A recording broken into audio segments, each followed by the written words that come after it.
Good afternoon, everybody. Welcome back from lunch. Thank you for staying for the afternoon program.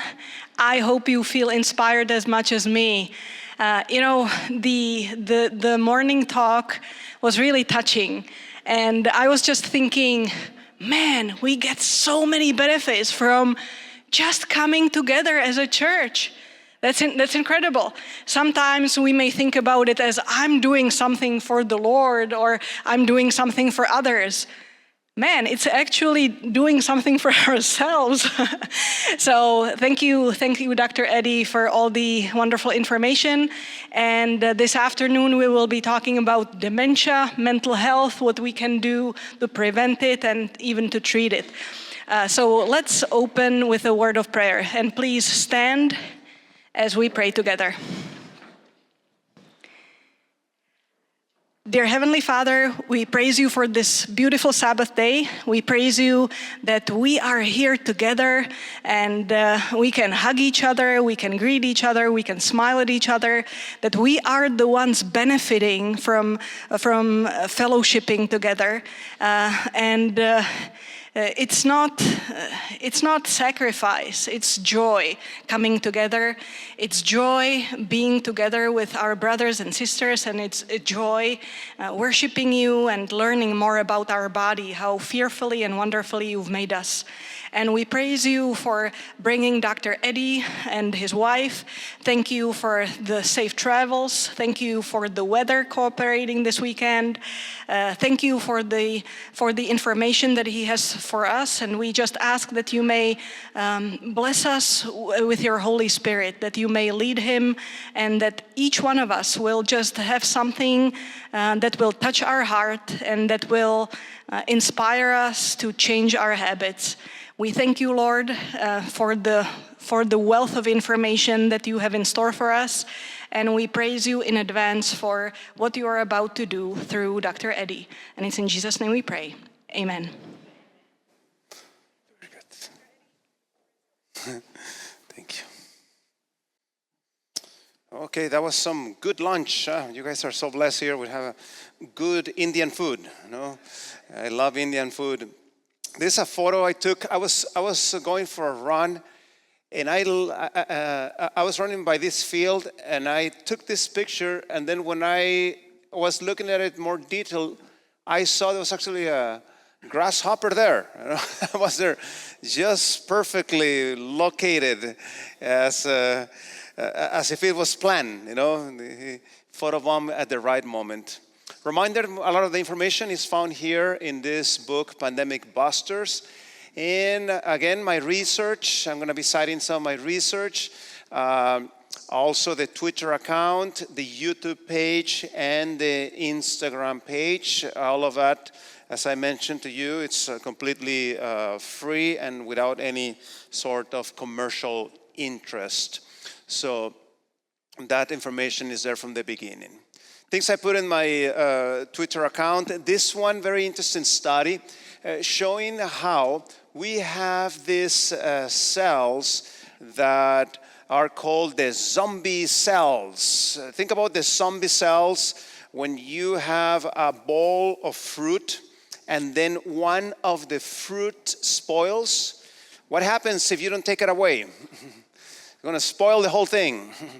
In the same way, our bodies generate these zombie cells. These are cells that were supposed to die, but they don't want to die, and they just stay there in the body causing trouble, and they end up spoiling everything that is around it. In this study, it was showing that exercise is one of the best ways to get rid of those zombie cells. One of the many reasons it's a good idea to have a regular exercise program. This other one, very interesting study also, showing how when you are sleeping deeply, your brain is in a cleansing mode. It's cleaning your body. So that means that if you don't sleep enough, a lot of those toxins may stay there in that brain. That's the reason why you need to sleep certain amount of hours. Think about it like your kitchen. Imagine if you didn't mop your kitchen. How's it gonna get? All sticky and yucky and so forth. Exactly the same thing happens at the level of the brain if you are not sleeping enough. And also this very interesting study, how caffeine is a big problem because it ends up changing some of the internal clocks and also affecting at the level of the quality of the sleep. So in this big study, this is called a review and a meta-analysis. They take everything that has been published on the subject and they put all the information together. So caffeine affects 13 hours for 13 hours affects the sleep, so it's quite problematic. You find those and many more like that there on that Twitter account. So let's talk about the mental health problems are something that is very prevalent today. In fact, if you start asking people around, you're going to see that you can classify people in two groups. The people that have a mental health problem and the people that know somebody that has a mental health problem. That is how common mental health problems are today. While there's other diseases, that are much more rare, this is one that is very, very prevalent. In this review paper that came out in the journal Nature, they were documenting here how you're more likely to be cured from cancer than from depression, says this review article. And that's one of the challenges of depression today. Depression has become a chronic problem. In the past, somebody had depression for a few months and so forth, then it went away. But today, people with years and years struggling with their mental health. 1 million suicides a year, 76 million years of work lost, and 9 leading causes of death, which is very, very, worrisome. And then at the end of the study, it's a review. You take a lot of what has been published on the subject, and then you distill the important information in this paper. So they say after 5 decades of developing medication for depression, it says there that only half of the people actually feel that have some benefit, and only 28% of them actually feel that they are healed from the depression. So imagine that. From 100 people, only 28% feel healed, half have some benefit, and then what about the other half? There must be something they can do, and that's exactly what we're going to be talking about today. Let me start with the story of Christy. There's somebody that has given permission for her story to be shared. Christy grew up in a good, stable home. One of the challenges with Christy, she started hanging around the wrong type of friends, and very soon started, getting involved in addictions and so forth. Her life started spiraling out of control, and then her parents tricked her. They told her, Christy, we're going to take you to a spa because you need some relaxation time. And they took her to the depression program in California. Yes, there's some things that they do at spas there, but that's not a spa, I can tell you. So once she realized that she was, tricked, she tried to escape from the program. And we got her. She tried to escape a second time. They got her again. A third time, they got it again. A fourth time, and they got it again. It came to the point that they had to have an office meeting and say, you know what, we need to do something about Christy. So they decided that somebody was going to sleep in the door outside of Christy's room, one of the staff members. So in case she tried to escape, in the middle of the night, she will stumble there and they will stop her right there. And something happened to her. When she saw that we really care about her in that program, something clicked here. And she started to cooperate with the program and start doing all the different lifestyle prescriptions that she needed to do. In fact, by the time she finished, her mental health has improved tremendously. And in fact, she asked to stay longer in the program for the days that she was being a rebel, at the beginning, trying to escape from the program. Today, Christy just finished a master's degree, is happily married, and her total outlook in life has completely changed now that she has implemented these healthy behaviors in the long term. In fact, she uses a lot of her free time to teach people in the community about these healthy behaviors and why there is hope for mental health. So this story of Christy, you can actually listen to it in her own words. If you just Google this, just put by the word of their testimony, Christy Christopher, 3ABN, and you should be able to listen to this radio interview that she did for 3ABN Australia, giving hope and inspiration to others that yes, there is possible to overcome this problem. This is a poster that I presented at the American College of Lifestyle Medicine. And basically, we're counting all our patients that came to the residential program. By the way, you can find this and all the studies in that page of Researchgate, the one I show you. And 1,000 patients have gone to the depression program. You can see here how at the beginning of the program, they come with moderate high depression, almost severe depression on average, if you count everybody. And only in 10 days after implementing those healthy lifestyle changes, we'll talk about them in a minute, by the time they finish the program in 10 days, that depression had decreased to minimum depression. In the scale that they're using here, minimum means no depression. So absolutely impressive what happens in a matter of only 10 days as you deal, this is the secret of this approach, as you deal with the root causes of the problem. Because if we're just treating symptoms, this is a never-ending cycle.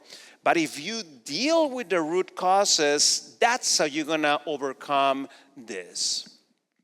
So the way that we do a diagnosis for depression worldwide, we use a book called the DSM-5. And this book tells us the definitions of all the mental health problems.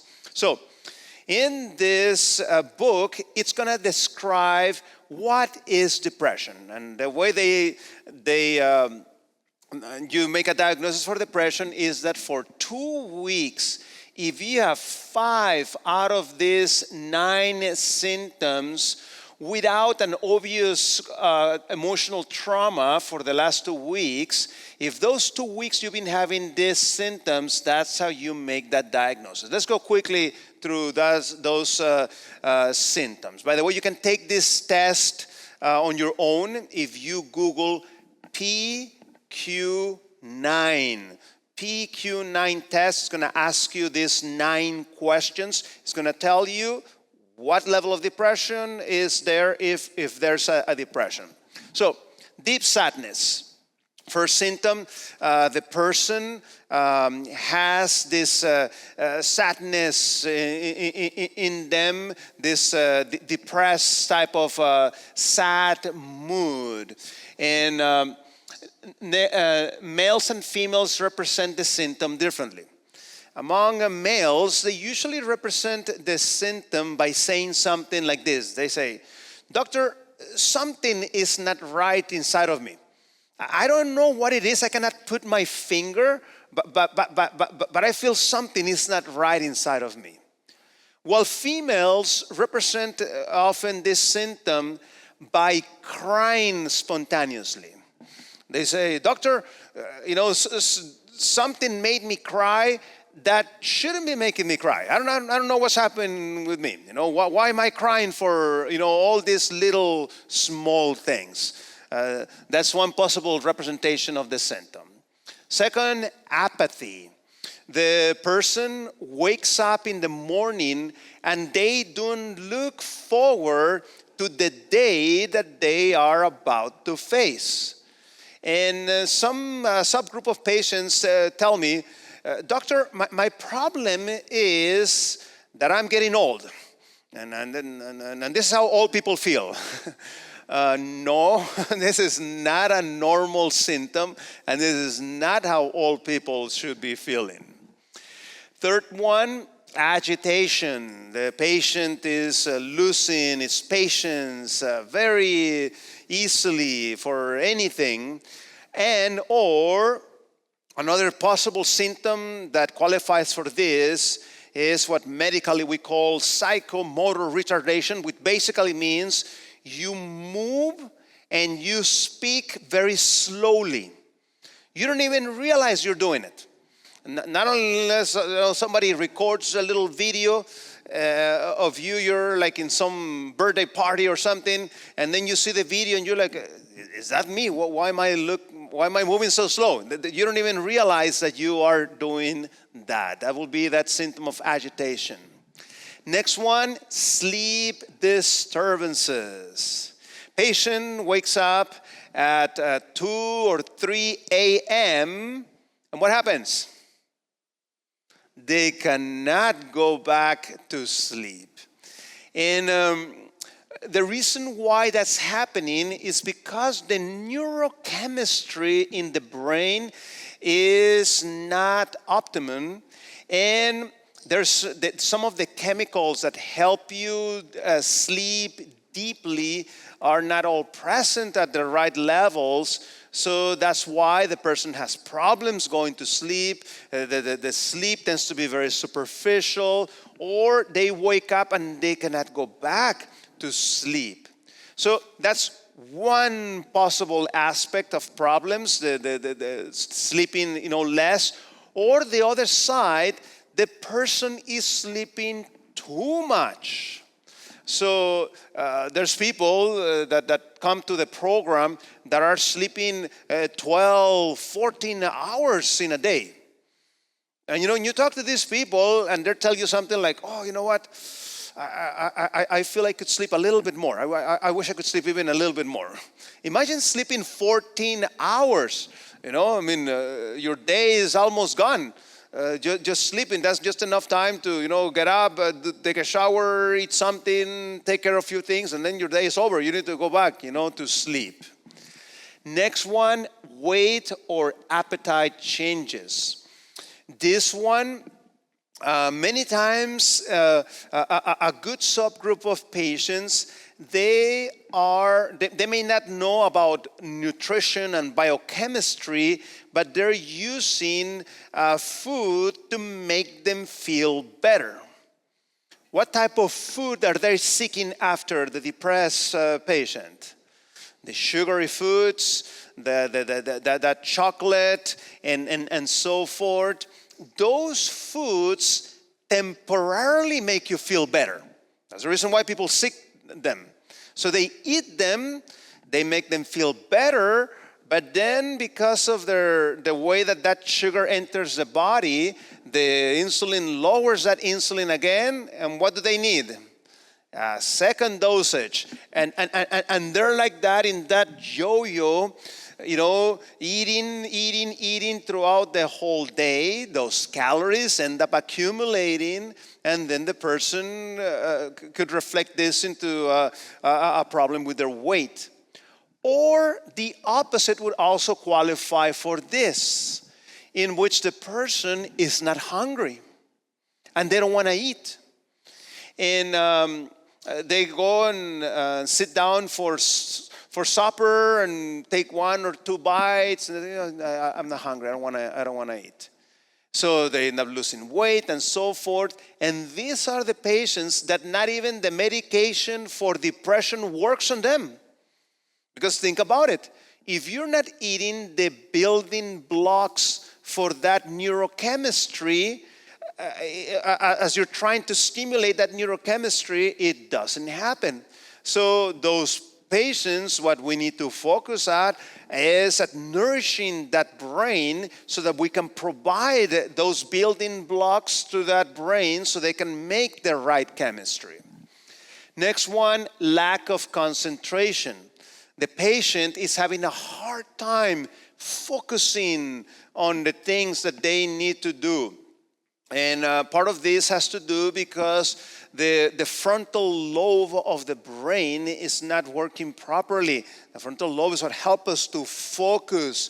So at work, at school, at home, they have that hard time focusing on what they are supposed to be doing.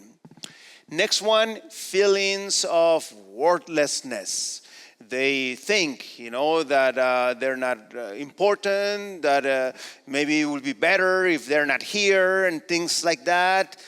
Secondary, again, this type of thoughts come as a result of that and chemistry of the brain that is not proper at the time. And then morbid thoughts. Morbid thoughts is when the person is obsessed about thinking about disease, they're thinking about death, they're thinking about harming themselves or harming others. You know those people that you see in the news that, some guy came with a gun and started shooting everybody? Morbid thoughts that are being acted. Classic morbid thoughts. In fact, you even see this when you go to museums like art museums. These pictures that they have there that are like dark and gloomy. Have you seen those pictures?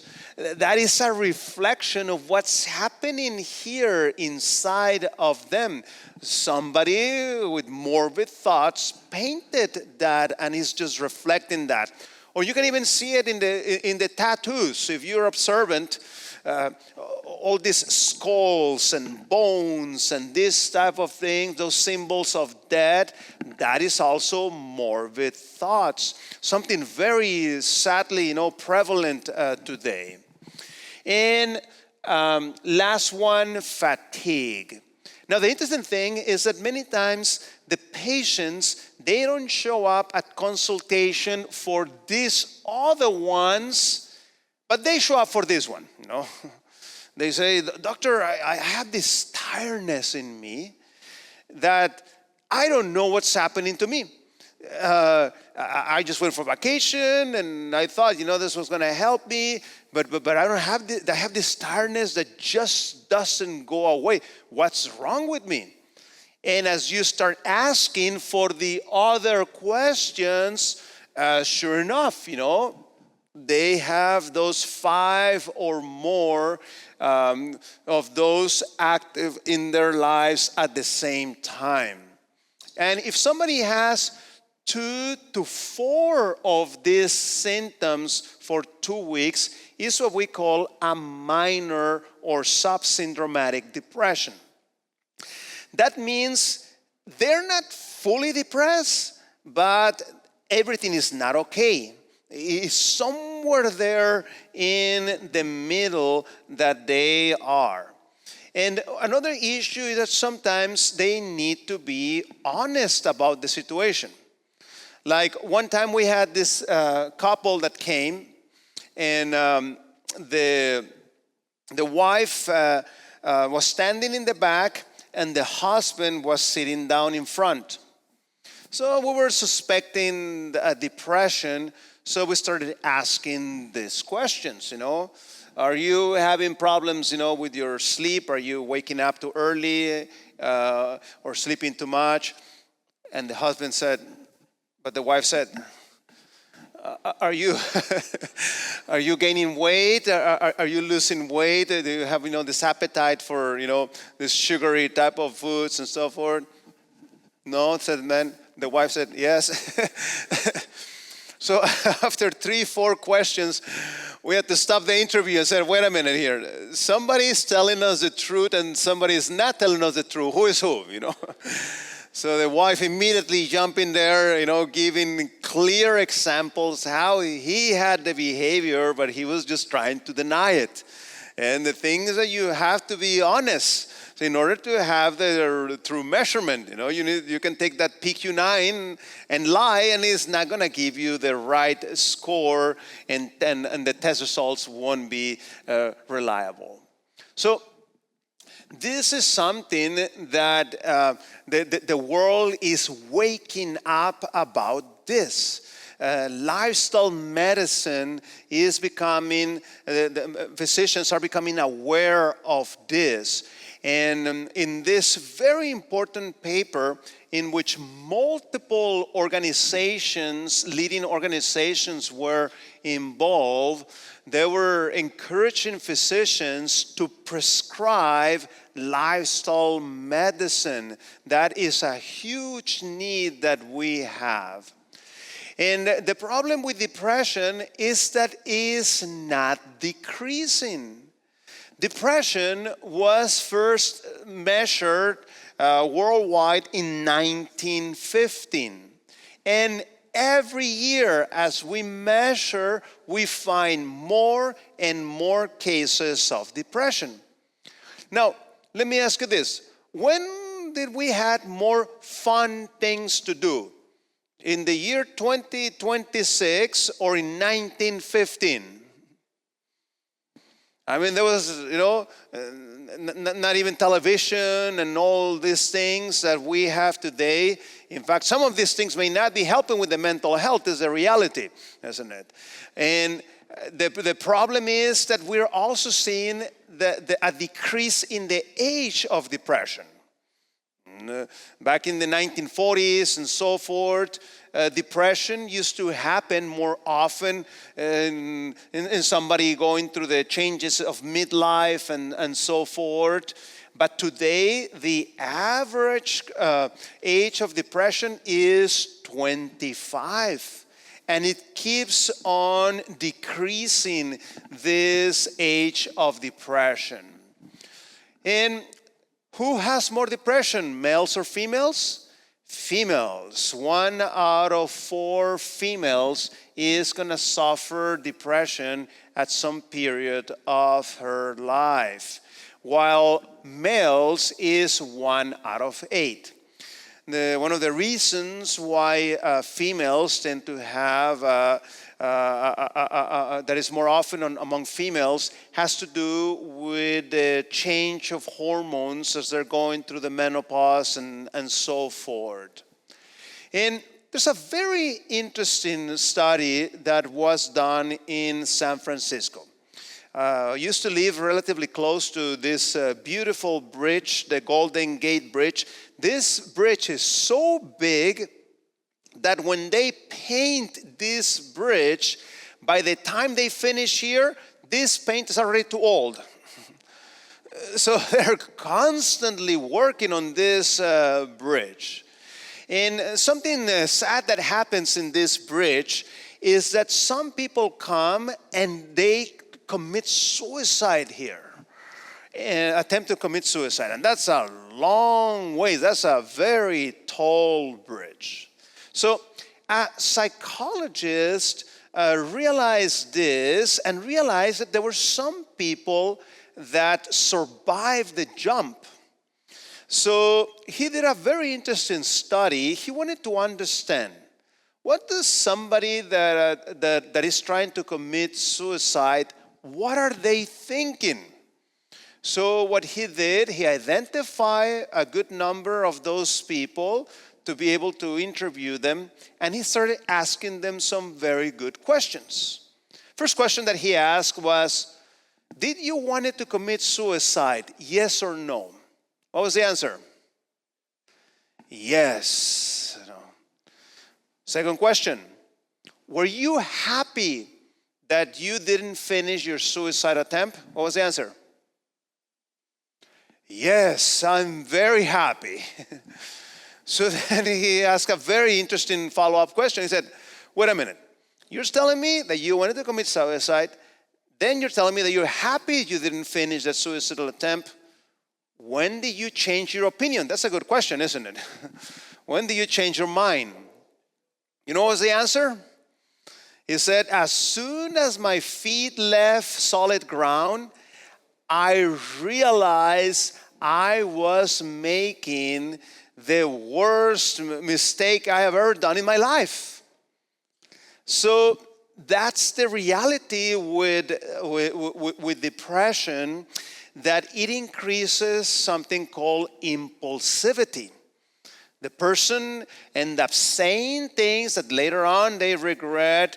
They go to the store and start buying all kinds of things with a credit card, and not until the bill arrives, they're like, why did I buy all these things? I didn't even need it, all those things, and so forth, due to that impulsivity.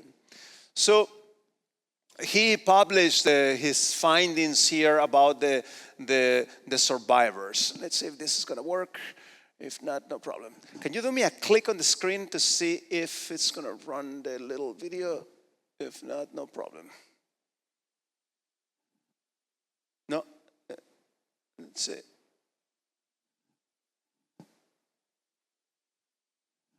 No, it's okay. It was a little interview about somebody that survived, He's telling his story, how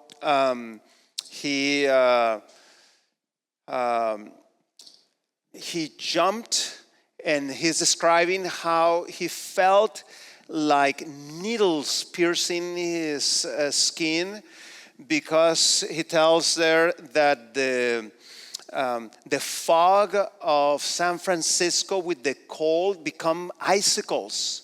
So they start piercing you as you go down. And he's telling there how we need to be teaching resilience, he says.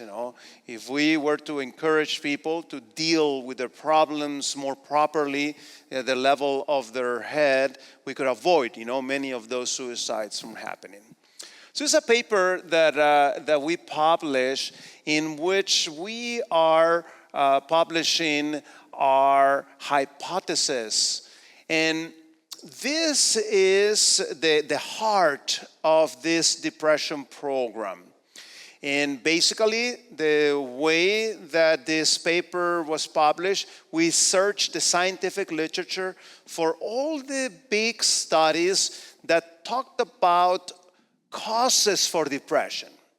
And we found that there's more than 100 causes for depression. So we grouped those 100 plus causes into 10 groups. And somebody that has 4 or more of these groups active in their lives, they're going to develop mental health problems. So let's go quickly through those 10 groups of causes. So number 1, you have the genetic cause. Genetic cause, there's 26 genes that have been identified as causing depression. Basically, if you have a close relative of yours that suffer major depression or attempted suicide, there's a possibility that you may have that genetic factor. 2, developmental. Developmental factor, somebody will have that if they suffer any type of abuse as they were growing up, if there was lack of food and resources very markedly as they were growing up, so their mind didn't, receive that nourishment. if they have if they had their first menstrual period under the age of 11. And in the females, that would qualify for that also, for the developmental factor. And if grandparents raise their grandsons or daughters, that factor falls for the grandparents, not for those children. Any of those factors. Oh yeah, one last one. If you didn't grow up with both biological parents, that will also be something that counts for that developmental factor. So here's the good news, bad news. Bad news is that you cannot change these two, but the good news is that you can potentially make changes to the rest of the 8 other factors. How many did we say you need? You need to have 4 or more to have the depression. So that doesn't mean that if you have these 2, you're destined to be depressed for the rest of your life. Not necessarily. You need to work on the other factors.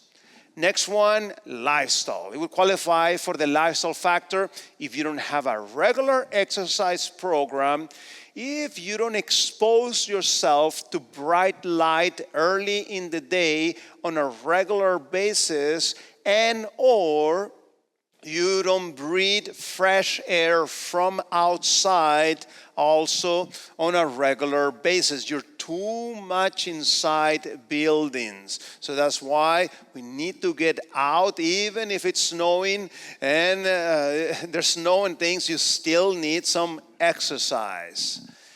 Can you do changes to this one? Yes or no? Yeah, you can change that lifestyle aspect of things. 4th, circadian rhythm. It will qualify for circadian rhythm if you have chronic insomnia. It will qualify for circadian rhythm if you don't have order in your meals. You don't eat your meals at every day at the same time. If you don't have regular times of going to bed and waking up, that disorder is not good for the brain. So we need to have that regularity. Can you put regularity and put order in your life? Is that possible? Yes, isn't it? There's something also that we can change. Next one, addictions. It will qualify for addictions if you are using tobacco, alcohol, caffeine, if you're using pornography, if you are taking certain prescription medications, such as benzodiazepines, such as opioids. These medications, the brain gets addicted to these medications, and when you try to remove them, the brain struggles. And or some illegal drugs, such as street opioids and marijuana and so forth. Any of those factors would qualify for that. Question: can you overcome addictions? Is that possible? Yes, it's possible. So also it's a changeable factor. Next one, nutrition. It will qualify for the nutrition factor. As we mentioned, this one makes sense because what we eat is nurturing our brains or not nurturing our brains if we're eating the wrong types of foods. In fact, there's some patients that say, you know what, doctor, you're the first one that is asking me, what do I eat? How come nobody else had asked me that? I mean, that's like a super important question. As you're trying to help the patient overcome that depression, you need to deal with that nutritional aspect of things.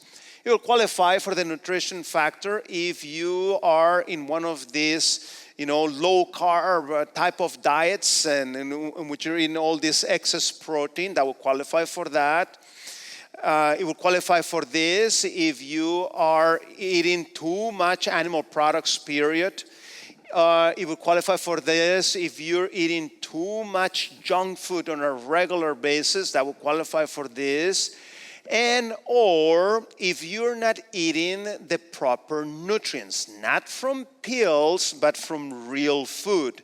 Things such as tryptophan, folate, omega-3, vitamin B, iron.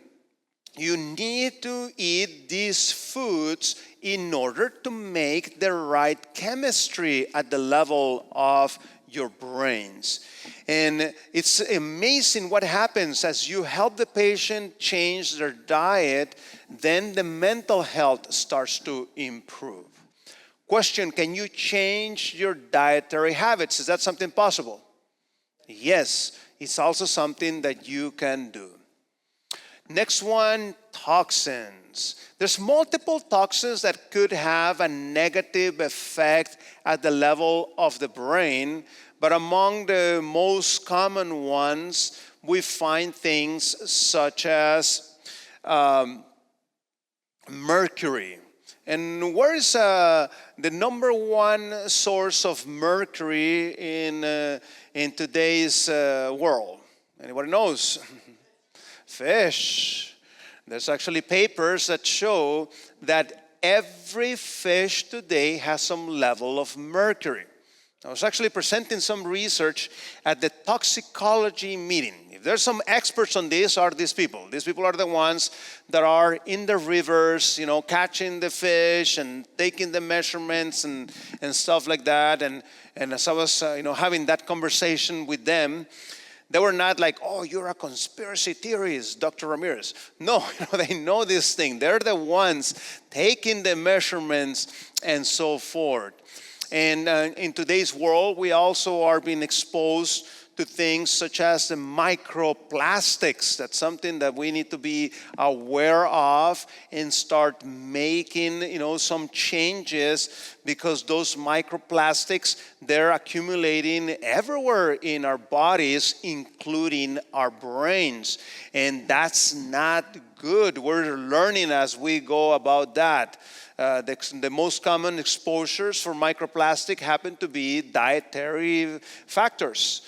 For example, one of the worst things you can do is put plastic containers in a microwave. That releases millions of those microplastics. Don't microwave things that are plastic. Put it in some glass or some other, type of container, and then you can warm up that. Another toxin, lead. Lead also can have a negative effect. And also bismuth also is another common toxin that you need to be aware that you need to decrease. As those toxins enter the brain, they cause something called brain inflammation, neural inflammation, and that's not good. That inflammation starts causing problems. So as you can see, if you become aware of some of these sources, you can make changes, and then you can avoid many of these toxins. Then this one is 3 factors in one. One, you don't have a social network that you belong to. You don't come to a church on a regular basis. You don't have a group of friends that you meet on a regular basis. That will qualify for that. What we're talking about this morning, the loneliness aspect of things, that will qualify for that. And or stress. Complicated stress, long-term stress. You're under a stressful situation that keeps going and going and going and going. Relationships problems, a work setting that is not healthy, and being in that stress day in and day out would qualify for that. And or grief. You lost something very important for your life, and you have not been able to overcome that. be it from a part of your body that you lost, be it from a job that you liked, be it from a precious thing that you liked and you lost it, be it from a relative that you lost and you have not been able to overcome that loss after 6 months. That would qualify also for that 8 factor. So any of these 3 would qualify for that 8 factor. And then the exception of the rule. We said how many you needed to have the depression and anxiety? 4 or more. This one by itself can trigger the depression. So what's that medical condition? Having things like cancer. That would qualify for that. Having problems with your hormones like thyroid problems, testosterone problems, estrogen in the female. That would qualify for that. Certain viral problems like hepatitis C. The virus itself gives you depression. Things like diabetes out of control. That would qualify for that. Autoimmune conditions that are not well managed, that would qualify for that. So what we need for this 8 factor, we need a qualified, good medical professional to help us, get on track with those problems. That's how we're gonna overcome that depression. And finally, frontal lobe. So it is our hypothesis that things that impair the function of the frontal lobe give you depression. And that's why our program focuses at improving the function of the frontal lobe. So what things impair the frontal lobe? Wrong sexual behavior that will have a negative effect at the level of the frontal lobe. Also doing things that go against your conscience, and that would qualify for that suppression of the frontal lobe. And or you're not doing enough things to stimulate the frontal lobe. What things stimulate the frontal lobe? Abstract thinking. Abstract thinking is when you are thinking about something that is not necessarily here in reality, but that it does exist. For example, doing something like accounting. You're working on your budget for this year. You haven't reached December 2026, but in your head, that exercise of projection, you need that frontal lobe. Other people that do this are people like computer programmers. The computer programmer in their head, they can see that app. They know, okay, when they click here, we're going to show in the map, and then as they switch like this, it's going to show this and so forth. They can picture that app in their brain before the app actually exists. So what other things can we do to stimulate that frontal lobe? Study prophecy. As you're reading there in Daniel, there's these beasts that are coming out of the water and so forth. You need your frontal lobe to interpret that as you're imagining those things and so forth. Another thing that stimulates the frontal lobe is interpreting proverbs. So where can you find a good collection of proverbs? And the Bible, isn't it, has a whole book called Proverbs. How many chapters that book has? 31. How many days a month has? So what you do, you read the chapter of the day.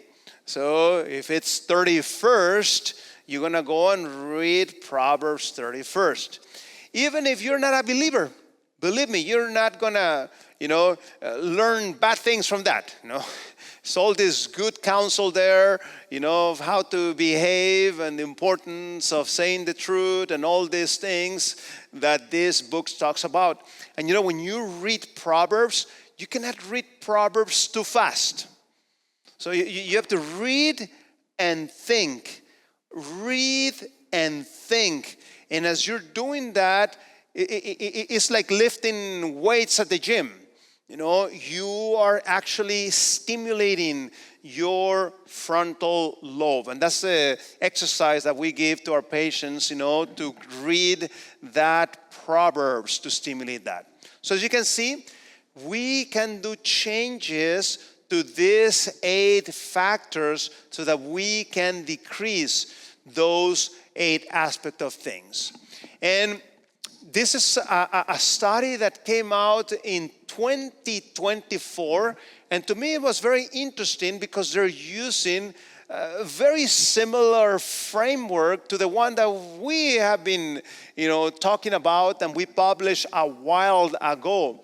They had the genetics, they have the lifestyle, they have the medical conditions, they have the nutrition, they have the addictions.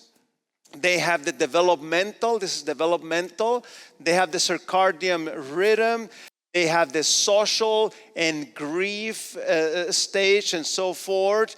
The only ones that were missing there was the frontal lobe and the toxins. Even though these toxins, we can put them here under the neuroinflammation. So yeah, very interesting that they're putting that. So you can see here what I'm talking about, the frontal lobe. This study is called the PET scan. So what the PET scan does, we detect which cells are the most active in the body. Things like this you do for things like cancer. You want to see, a cancer is usually super active, those cells, so this study will show, where the cancer is and so forth. But what in this study what they were doing, they were documenting the activity of the brain. And notice how somebody that recovered from depression in this PET scan, do you see these red dots here? That means lots of activities. And this is the frontal lobe.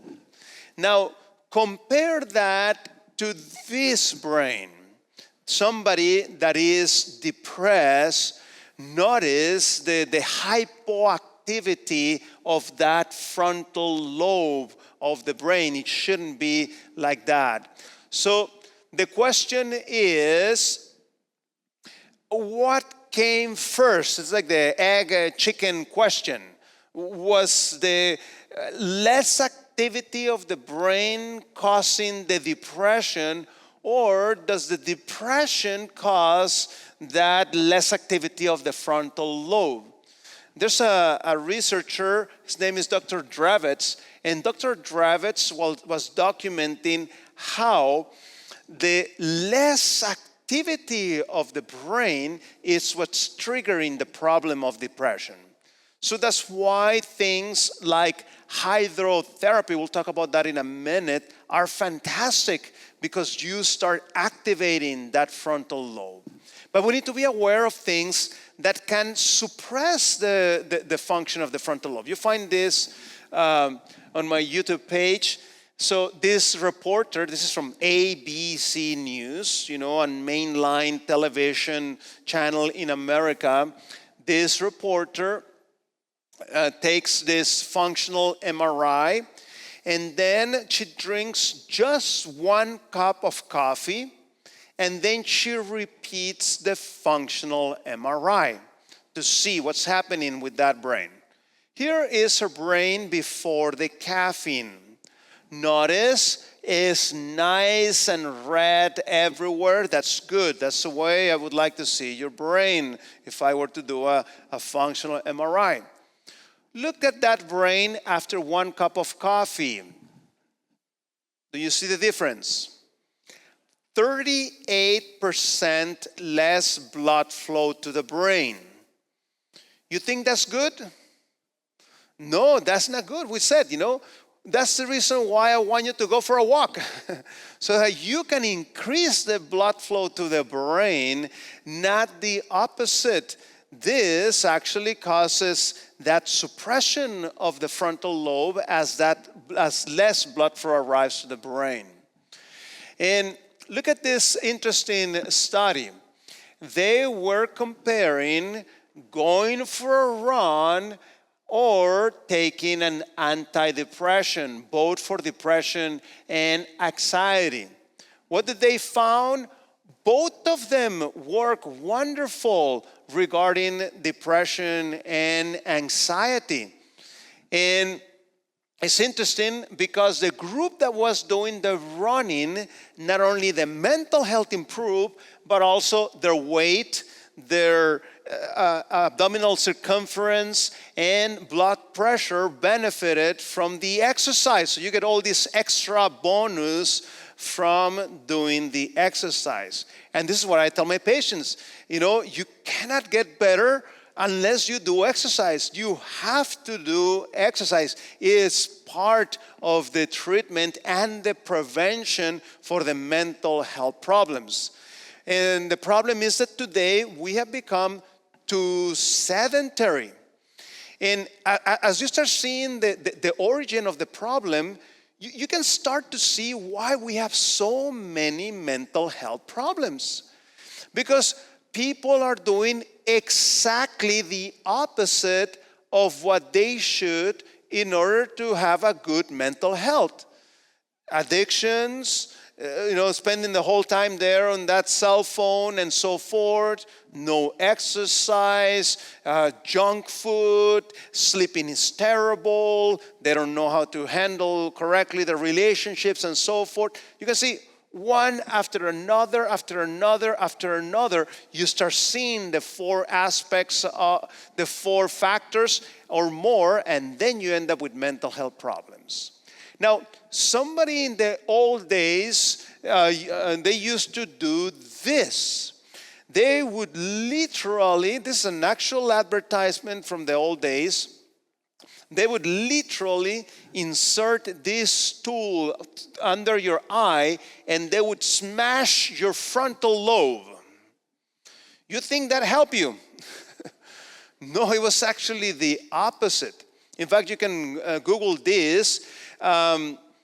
John F. Kennedy had a sister and they took her to do this lobotomy. It was called this procedure, and it literally ruined her life.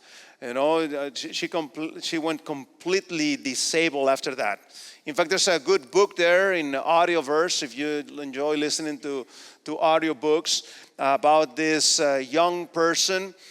His father remarried, and this new lady didn't like him. And just because she didn't like him, she took him to do one of these lobotomies to this poor kid. And it completely changed and brought all kinds of problems in his life. He tells all that story there in that audio book. And in fact, the person that started this, Dr. Muniz, he was actually murdered by somebody that they did this lobotomy. His own patient that he did the lobotomy. In the frontal lobe, that's where we differentiate between good and bad. And you take away or harm that organ, you can get yourself in really big trouble. And that's why he actually literally ended up dying. And back in the 1950s, as they were doing this procedure, there were some patients that started developing clots and strokes and things like that. So that's why they finally banned this thing, and that's why they don't practice this anymore. Here is a very interesting paper about hydrotherapy. You can find it there on my Twitter. Here, it was showing how one session of hydrotherapy was improving depression, and that actually lasted for 6 weeks. So in our program, we actually, use this hydrotherapy on every single one of our patients. One way that we use is through hot and cold showers. So that hot and cold, that cold and heat, what it does, it improves the circulation of the blood to the brain. So you have the cold, you start with the cold, and then you do the hot, and that change starts improving tremendously. Now, another thing that we work with our patients is educating them about the problems of blue light after sunset. There's something that you need to be aware of. In today's world, most of the new devices have a night mode. Your cell phone has this, your computer has this. So as soon, this thing knows where you are in the world, and as soon as sunsets occur, the device will block the blue light and will only leave you the red light. Now, ideally, you should not be using these things after sunset, but if you need to use them, you need to use them with that blue light filter, okay? Because exposing yourself to that blue light, what your brain thinks is, oh, still is day. I need to be awake. And as you go to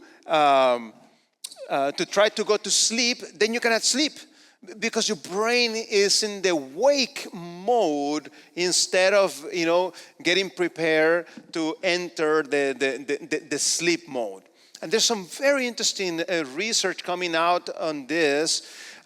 We have discovered that on the bottom part of your retina, there is some sensors that block the most your melatonin.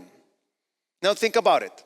If in the bottom part of the retina those sensors are located, in which direction the light is going to stimulate that the most? Above me. So lights above you at night are not the best thing. Most of your light should come from under, not from above at night, okay? Because when the light goes from above, stimulates that bottom part of the retina, and then you start blocking the melatonin, that hormone that helps you sleep deeply. Now, our ancestors didn't have that problem. They were using quite a bit things like a fireplace. Where's the fireplace? It's here or here? It's under. The light is coming from down to up. What color is the fire in the fireplace? Red. It's not blue. See, it's blocked, that blue light, naturally. So now we think that we're smarter. Now we put all these, white lights above us, and then we get ourselves in trouble. So if you want to have those above your headlights, you should go to Home Depot or one of these places and get yourself some red lights. Red light, it doesn't have that negative effect. Same thing, by the way, for your night light. Many people go to the bathroom and boom, there's all this light, blue light there coming in there. Not the best thing for the quality of your sleep. You need to get yourself some red light, and that's what you need to be using for your night light. This is an interesting study that we were doing and showing how addictions affect the mental health. And in this, as we're quantifying our data here, we were showing here that people that use tobacco have much more depression. In fact, when they quit the tobacco, the mental health starts to improve quite a bit. And it's not only the cigarette smoking, but also the vaping that very sadly is very common today. You see lots of young people using this vaping. And the problem, as you can see, was not the cigar itself, but the nicotine inside that product. Very clearly how it starts worsening the mental health, the people that start using that nicotine. But we can also use things like music therapy. And in this article here from the New York Times, they call it the healing power of music. Research shows that things like singing is actually therapeutic. That's something that we need to practice. So when you see the praise team here in the front, don't just look at them, sing with them. Then you get the benefit, from that music therapy in your brain. And you can have the same benefit at home. And we know that the melodious type of music has the most therapeutic effect, while the music in which percussion is the main dish in that music, that one has the opposite effect. It actually has a negative effect on the mental health. We actually did an interesting study on that subject. So which one has, for example, the main part of the music is percussion? Well, music such as rap. Isn't it? That's like the main thing on that, and the melody and things are just around it, Things like reggaeton, the stuff that comes from Puerto Rico, not the best music for your mental health. I can assure you of that. So I found this in the newspaper very interesting. They asked Kamala Harris if she ever smoked marijuana. She said, yes, I have, and I did inhale it. It was a long time ago. I think it gives people a lot of joy, and we need more joy in the world. I agree with Mrs. Harris that we need more joy in the world, but this is not the way to reach that joy. I can assure you of that. In fact, it's going to be the opposite. As you expose yourself to the cannabis, marijuana side of things, that's going to cause a frontal lobe suppression of the brain. So in closing, let me show you this. This is what happens to our patient population. So if we quantify here, who comes here at the beginning of the program, you can see that some patients have severe depression, some patients have moderate depression, some have it mild, and some just come for the mental education aspect of things. I want you to keep your eyes here in the no depression. Look at what happens after 8 weeks of community education. Look at that. Tremendous improvement here. The no, this one became 58. And also notice the severe depression, look at, became 4%. And this was in an education program. We're just teaching you good, healthy habits for 8 weeks. And you can see the tremendous improvement as you establish those 10 groups in your own life. And same story happens with things like anxiety. Again, you can see the severe anxiety. You can see the moderate anxiety. You can see the mild anxiety, and you can see the no anxiety. Look at what happened. Keep your eyes here.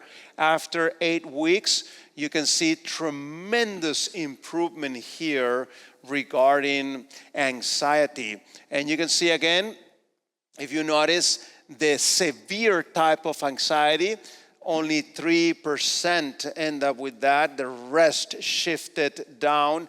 Again, just with a community intervention. And here you can see regarding suicidal thoughts, those morbid thoughts that we were talking about.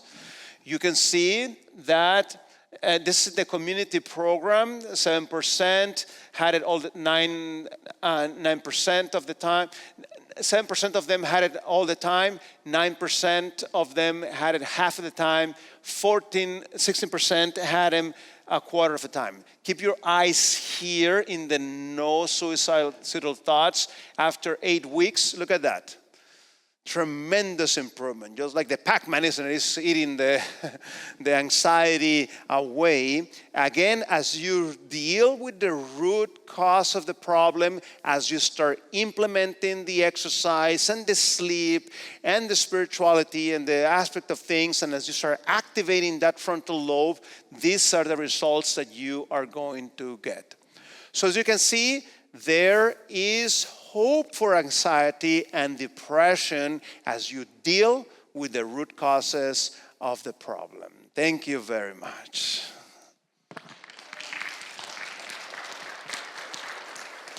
Thank you so much, Dr. Eddie, for the wonderful practical information. How many of you feel empowered?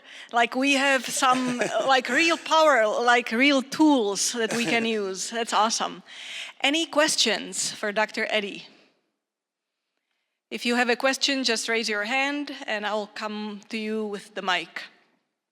This is the doctor say that when we have deep rest, the brain get rid of the waste. My question is, what type of waste? How can I avoid or reduce the quantity of waste for my brain? What type of waste in the brain does the brain need to dispose of? Okay, yes. Yeah, so what happened is that, it's just like your car. Your car, as the motor is going, the gas car, it needs to be releasing all these toxins, all this smoke. That's why you shouldn't be turning on your car, warming up your car inside of a closed, a garage, because if not, you're going to intoxicate yourself with those toxins. In the same way, your neurons are very active. And because they are so active, they're also generating some toxic products as a result of the biochemistry that takes place at the level of the brain. But many of those toxins are there in the brain. So at night, when you're sleeping deeply, that's when a new mechanism that was discovered recently, a new lymphatic system, goes there and starts cleansing, starts removing those toxins from those neurons. But if you're not sleeping well on a regular basis, those toxins stay there and they start harming your neurons in the long term.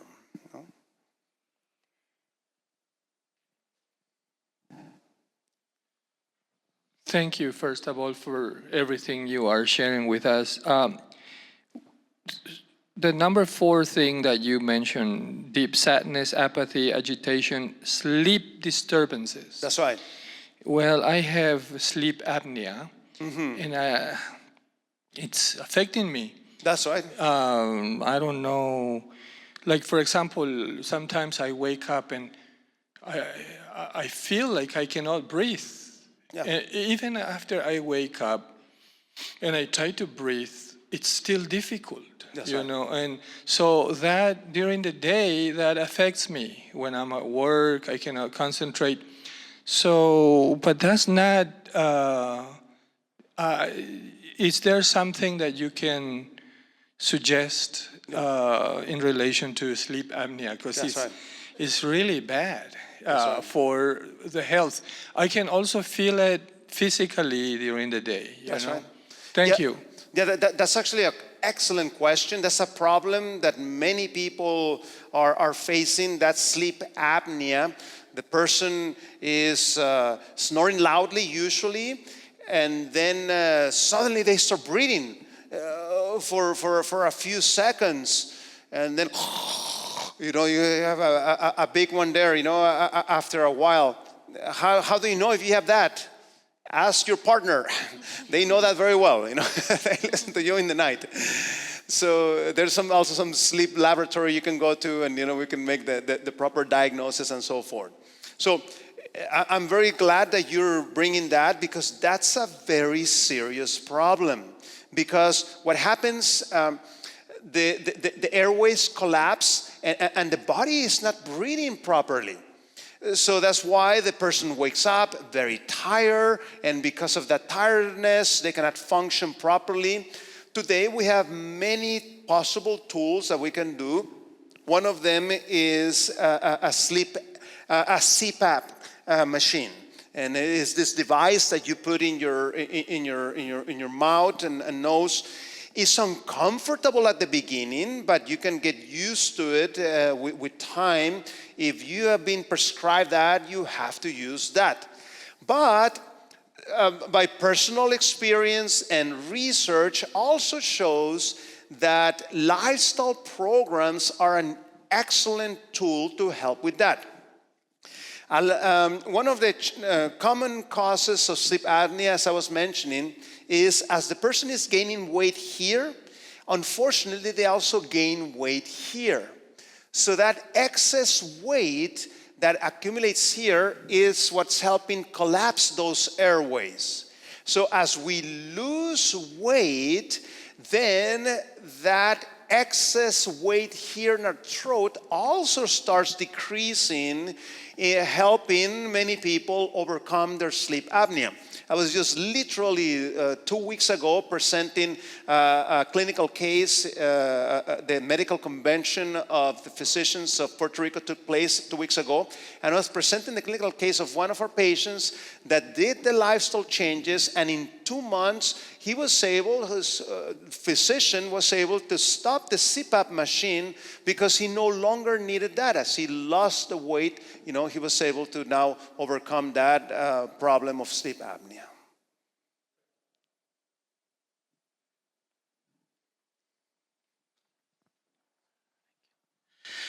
Thank you, Doc, for a very informative presentation. My question is twofold. Firstly, I want you to comment on coffee. As a person who has been working irregular shifts over the last few years, I've become very dependent on at least 1 cup or 2 of coffee to get by the day, sometimes at night. Now, there's this boom in this mushroom coffee, which is like being advertised as the alternative to the regular coffee with caffeine and whatnot. From your experience, is it really worth it? Is it worth the hype? Is it really good as a replacement for coffee? Should we do away with coffee altogether? What's the alternative? Yeah. That's question 1. Question 2, I've been trying to lose weight, and I put myself on a carbless diet for at least 2 weeks now. And you did mention something about that, and it just got me, I was like, okay. So I've been taking more protein and vegetables so that at least I have a full tummy. That's right. Now, my question really is, what's the best way to approach that? And maybe is it the time factor that you just need to limit? Say, hey, you only do this for 2 weeks, and after that you get back and then moderate the size, the portions, and all that. Maybe just. That's right. Yeah. Thank you. Good questions. So yeah, the challenge with the caffeine, the problem with that is that we're trying to solve by taking shortcuts. Oh, I'm not going to sleep enough, but I'll just take my coffee and then I can function. Look, number 1, it's possible to be intemperate and not take coffee.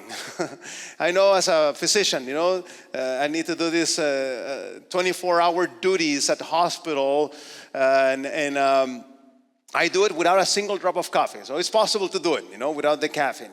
But the issue is that caffeine, if something is addictive, is probably not good for you. As simple as that. I'm yet to find somebody addicted to broccoli. Oh, I didn't eat broccoli today. I'm gonna get nervous and I'm not gonna be able to function. No, because broccoli is not addictive. But if you drink caffeine on a regular basis and you stop the caffeine, what's gonna happen?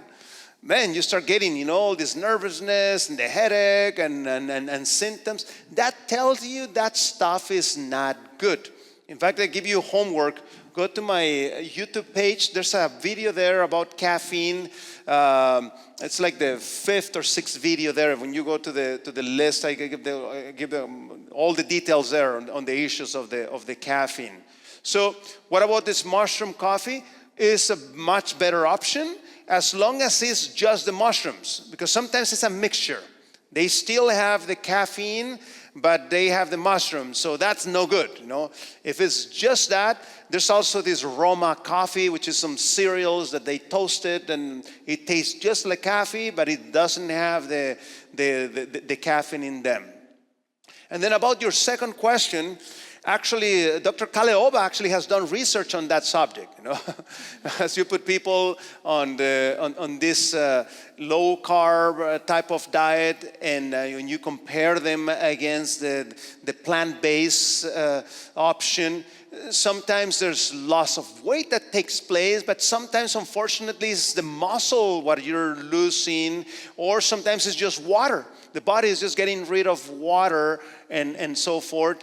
And the problem is that when you do that, the reason why, part of the reason why it works is because your body enters into sick mode. You know, when you're sick, you're not hungry. So you artificially turn on sick mode when you decrease those carbs and just eat a bunch of protein. Then suddenly the hunger starts decreasing and so forth. And then that excess protein, the body needs to do something like that. It doesn't go to the muscles. The body needs to disintoxicate that through the kidneys and liver. And you're just putting your organs to work overtime to get rid of all that excess protein. So you can eat carbohydrates as long as they're healthy carbohydrates. You know, we can classify those carbohydrates as the refined carbohydrates. Those are not good. But whole carbohydrates are fantastic. Our body actually craves those carbohydrates. In fact, that's the reason why when people go to a place like the steak restaurant, after they eat that big steak, the body says, you know, something is missing. I need something else. And what's that missing? Oh, that, you know, chocolate cake or some carbohydrate, because the body says, no, you know, I need something more. This is not yet everything that I need. But by eating those healthy, complex carbohydrates in its natural states, those things are good, you know, all those grains and so forth. In fact, if you remember at the beginning of the Bible, in the curse blessing, there was a blessing there at the same time when God says, with the sweat of your brow, you shall eat your what? Your steak? No, your bread. But anyhow, agriculture was at the beginning. In fact, when you start studying the philosophy of the keto diet and so forth, it goes in contradiction with what the Bible teaches. You know, the Bible teaches that from the very beginning, man was doing agriculture. Keto philosophy says no, you know, people were living in some cavern and they were like super primitive and they were just killing animals and eating those animals and eating some berries here and there, and that's what their diet was. And then years later, they invented agriculture, and then people got sick because of that. See, that's not what the Bible teaches about. So, you know, there's all these wholesome foods. So we need to focus rather more on the wholesome, real food, what we need to be eating. And as we increase those good, healthy foods, especially raw vegetables, that's something that fills our tummy, has less calories, and then your body naturally starts shedding the excess weight. And lastly, I actually did a research that I presented at the obesity meeting. And in this research, I was quantifying the participants of our New Start program. And this is what we found out. If somebody is obese, if somebody is overweight, and you put them on a plant-based diet, those people are going to lose weight.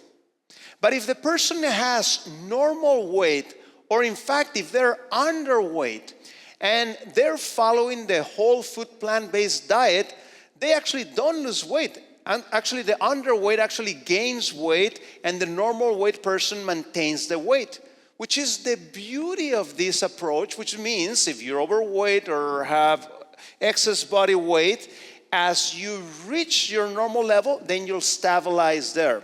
And also watch out today with things like junk plant foods. Not because it's plant food, that doesn't mean that it's healthy. There's a lot of junk plant foods in the market that we need to be aware, and those need to be like very in the once in a while category type of thing. And oils, that's a big problem. Oils have a lot of calories. So things that are oily, you're eating a ton of calories, and it's very easy to, get those excess calories, and that's going to be reflecting on gaining weight. And also, regularity is going to help. People that don't sleep tend to have more cravings for the wrong types of foods. So by putting a little bit more order and regularity in the sleep wake up cycle, that actually helps also with the weight management and so forth. Let's take one more question.